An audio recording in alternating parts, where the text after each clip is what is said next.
Hi జై శ్రీరామ్ స్వామి శరణమయ్యప్ప. ఒకసారి ఈ వీడియో చూడండి ఒకసారి. క్యాన్సర్ వచ్చింది. ఈ నొప్పి భరించలేకపోతున్నా, ప్రార్థన చేయలేకపోతున్నాను, చచ్చిపోయాను.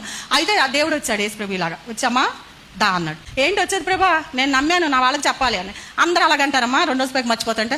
అలా కాదు, ఒకసారి నన్ను రక్షించు, మా బ్రాహ్మణ బూజు దులపాలి, దేవుడు తెలియట్లేదు, చచ్చిపోతున్నాము అనేసరికి ఈ విశ్వాసం గొప్పదమ్మా అని గొంతు ఇలా పట్టి పీకితే గొంతు కుళ్ళిపై చీవు నెత్తురు కారుతుందని చూసావా, బాగు చేసి పెట్టినంటే ఇది వద్దు ప్రభా, అబద్ధం అయిపోయింది, పాడే కొత్త గొంతి అంటే ఆకాశం నుంచి బల్బులాగా తీసి ఇక్కడ పూర్తి చేసాడండి. ఈ గొంతు ఇంత స్వీట్ గొంతు అప్పుడు ఉండేది కాదు, బండ గొంతు, మగాడి గొంతులో ఉండేది. అప్పటి నుంచి సేవ చేస్తున్నాను, మంచి గొంతు ఇచ్చాడు.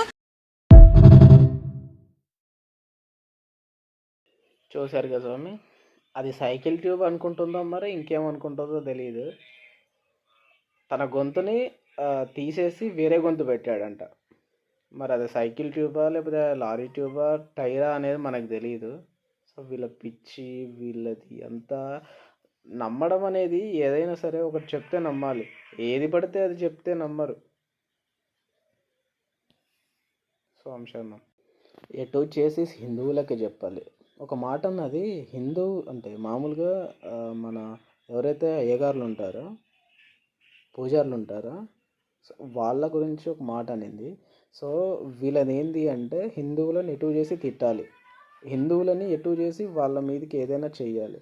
ఇది ఒకటే తప్పించి ఇంకేది లేదండి. ఈ గొర్రెలకి మనం ఎంత ఇది చేసినా, ఎంత తిట్టినా ఇంకొకసారి అసలు వీళ్ళకు బుద్ధి అనేది రాదు, వీళ్ళకు అసలు మెదడు అనేది ఉండదు.